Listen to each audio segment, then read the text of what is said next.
Hello, friends. Today I'm going to introduce you to a personality that has a deep impact on my life. He is my inspiration. I want to be him.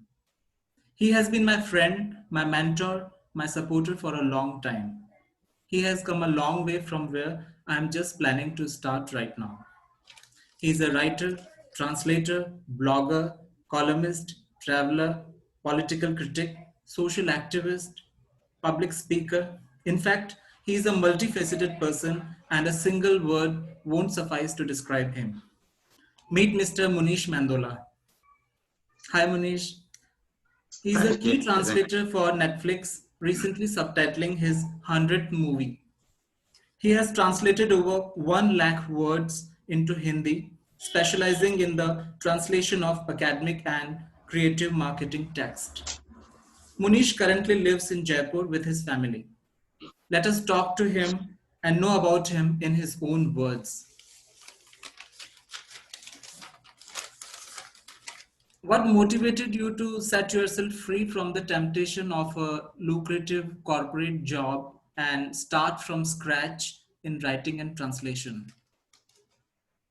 Ajay, the primary motivating factor was that we all know that in corporate world there is you reach a particular peak or a plateau where you realize that there is this is kind of a dead end road. It's a Hmm. blind alley, and after which you sometimes try to kind of start afresh, do something new.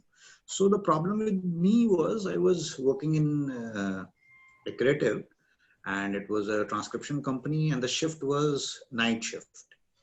And I have worked continuously for somewhere like 12 years in a row in night shift, and I was thinking about switching over to some new job or exploring some new avenues so that I can uh, find a better, lifestyle, more work, more space, give time to my family, and So this is the reason that I switched from transcription and I forayed into translation industry and subtitle as well.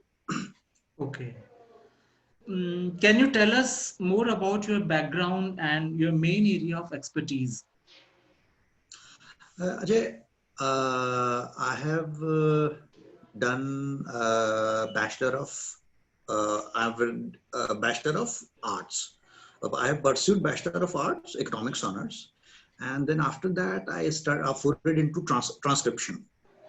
After doing transcription for somewhere like 12 years, then I thought that I should move into translation. Then from translation, along with translation, I started doing subtitling.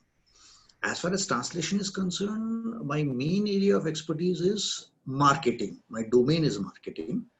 And there are certain domains with which I'm quite uncomfortable. For instance, legal translation. Legal translation is something for which you should know, legal terminology, legal lexicons, everything will be legal in that kind of translation. So I avoid legal translation, and my main expertise is marketing. Plus, sometimes I also do kind of like financial or business translation also, because I had economics honors during graduation from Rajasthan University. So I feel a bit relaxed while doing this kind of translation also. Okay. So, what tools do you use to help you translate or research? Ajay, for translation, I use different kind of tools. For translation, I use MemSource as well as STL Trados. For subtitling, I haven't purchased any licensed software.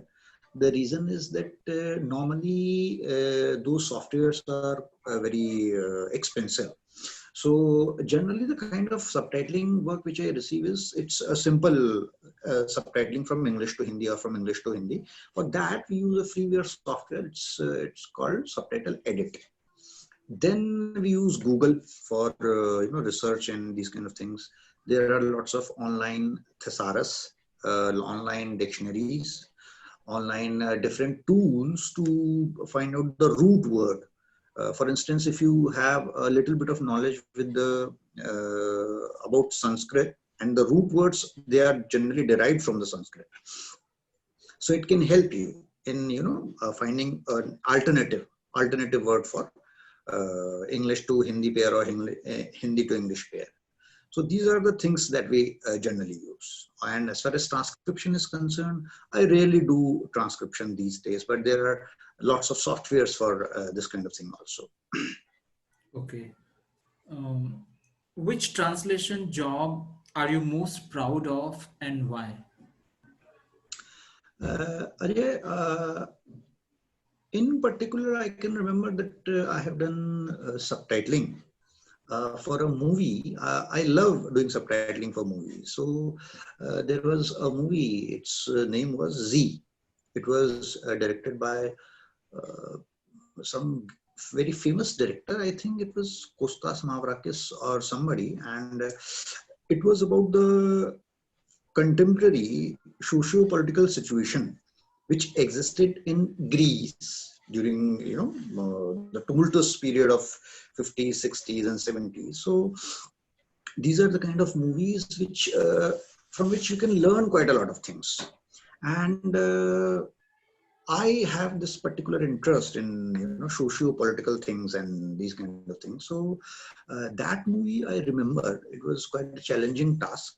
And then there was another movie. It was based on some. The theme was racism prevalent in America, and that movie was also very it was again a very challenging task, and I did it well. So these are the things which I really love about my profession. So here is a quite opposite question. Like, what was the worst job you were ever asked to do? The worst job I can remember is that it was worst in the sense that certain things were not clear when I started the project. For instance, what happened was that the company, they wanted me to do translation plus DTP also. And there was heavy formatting involved in that particular piece of translation. So I only handled the translation part. And then I told them that DTP is not my job. And then there was some row over that, issue over that. And with that particular episode, I realized that it is very necessary to convey properly and clearly, precisely, as to what is expected from you, and what you are supposed to do in a particular job. Otherwise, the overall experience might turn very sour. So that's the thing. Okay. Do you think it is important to keep up to date with the trends in the business? In your Oh yeah, business? it's very necessary. For instance, nowadays in translation field, uh, you can see quite a lot of jobs handled by this automation. You call that, there is a particular term for it, MTP, machine translation, that's to say. Now the problem is that the quality of machine translation is not very good, and it will directly lead to lowering of rates, translation rates, and there will be a corresponding reduction in the quality also. So these are the things which every freelance translator should keep an eye on, to try to to try to feel the pulse of the market as to what kind of new technologies are coming, and how it can impact your, the market, domestic market as well as foreign market, etc., etc. So that's it. Okay. What is the best thing about being a freelance translator?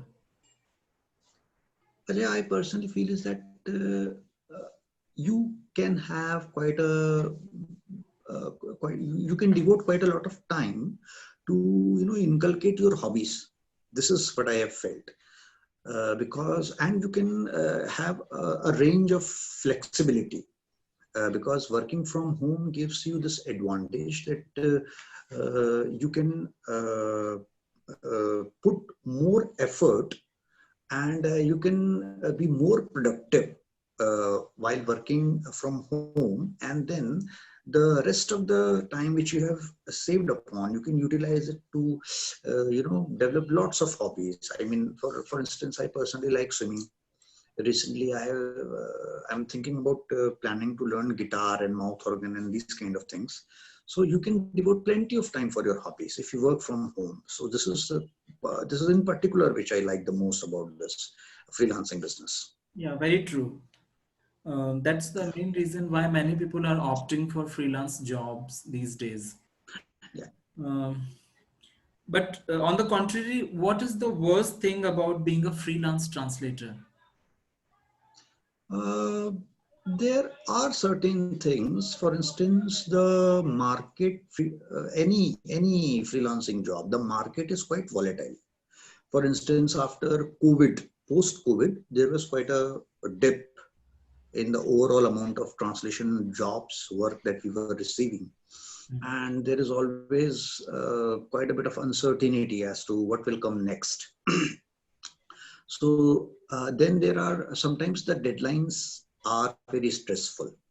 And if you have agreed upon taking lots of jobs and lots of words to translate, then it becomes quite distressful sometimes. And moreover, if you are a freelancer, then let's say, suppose there is some problem in your computer, or its hard disk, or the operating system it crashes, or these kind of things happen, or there is some internet outage or problem with the power supply and these kind of things. So as a person, you are responsible for your own job and work, and it will be then your headache to do these kind of things. And Correct. this is sometimes it becomes sometimes it can lead to losses in business if you are not very careful about it. So these are the negative things which is associated with this kind of freelancing work in any job or any Correct. field Correct. domain. Uh, One more important question I would like to ask, and I think it is very important for every translator, that as a translator, you have to understand at least two cultures well. Do you have any Yeah. interesting experience where those cultures clash or think of things differently? Can you give us any examples? Yeah, I mean, there are quite a few interesting scenarios. For instance, there was this particular case. I got a piece of translation, and it was uh, from UK, United Kingdom. So, what happened was that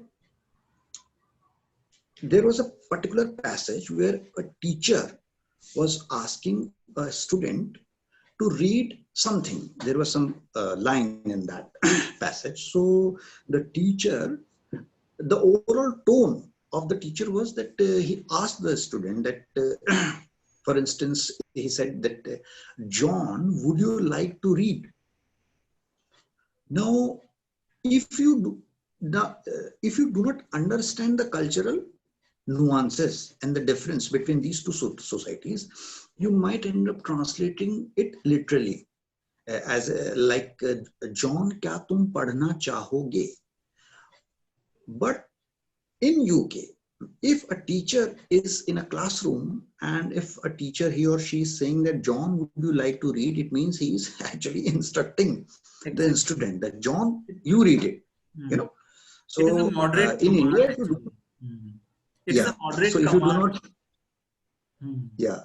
So if you do not understand it, then there might be, for instance, if you ask such a question in India that, Munish, would you like to read this passage? Then Munish might reply that, no, madam, I don't want to read it. Then you will have to explain it that it's an instruction, do it.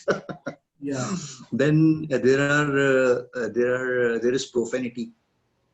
American culture is quite different. Indian culture is quite reserved.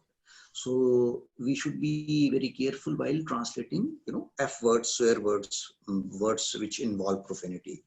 And then there is a problem of racism in America and casteism in India. So whenever you are translating these kind of passages which involve these kind of words, you should be very careful about these kind of things. Then there are like idioms. For instance, somebody is saying that he or she kicked the bucket. So if you do not know what is the meaning of kick the bucket, you might end up translating it literally, okay, like balti pe pair maar diya or something. Whereas it means that somebody has died, or it's raining cats and dogs. So it means it's raining hard. So these are the things which one should remember and be careful about while translating. It's the proper term for this is localization. First, you should know the cultural context of the word which you are translating, and then you should know about the culture of the people, the society for which you are translating. So these are the kind of, it's very interesting and challenging also to find the correct word for translation. Now, it's turn of a very creative question. I have come to know that you are penning a book on your experience of translation called Anuvad Ka Naya Shilpkar, based on your experience of translation. I would like to you to tell us something about it. Oh, actually, what I thought was that I have somewhere around like 8 or 9 years of experience in translation field and subtitling both. So I can handle transcription plus translation plus subtitling in all, on the whole. So I thought that, and I've been doing freelancing also for the past 8 years. So I thought that I can maybe, pen my thoughts, whatever I went through, how I faced lots of challenges and what I did to overcome them. And writing a book regarding this thing would be a good idea to share my experience with the newcomers and new people in the industry. So this is the main reason that I thought that writing this book would benefit those people who want to, switch field and going to try to want to do something new and different, because many times it becomes very difficult to, tread on a new path or charting the uncharted waters. You need lots of courage, lots of conviction. There is this constant battle between certainty, uncertainty, challenges of future.